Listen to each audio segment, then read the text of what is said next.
it's an interesting question. I'd say that most of my interest in racing stemmed purely from the breeding side, so that's where I started, that was my interest. And then beyond that, once we started to see the offspring of those matings, we then get the excitement of what happens on the track. Working with some of the horses, you know, from Western Australia, where you were originally when you were doing this work, what were some of the horses that really inspired you and really made you enjoy the work? One of the stallions that really inspired me was Sir Heed. He was standing at Linwood Park when I was over there, and I used to do their veterinary work, and of course his offspring Northerly was when I really started to understand the excitement of what racing can bring. And there have been plenty of other great horses from Western Australia. Scenic Blast, another one, and you knew his mum pretty well. Yeah, Bred, I was involved in breeding his mum. She stood up at what was then Durham Lodge, is now Scenic Lodge.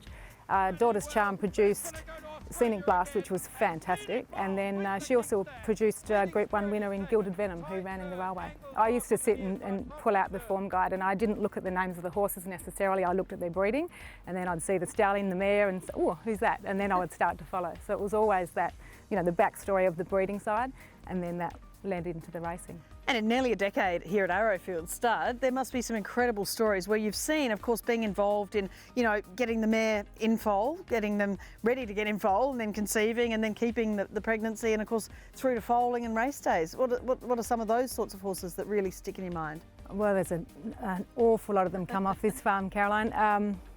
I think probably in the time that I've been here, Stay With Me would have to be up there, out of Miss Finland, of course. That was very exciting, just who Miss Finland was herself, and then seeing what she could produce, that was amazing.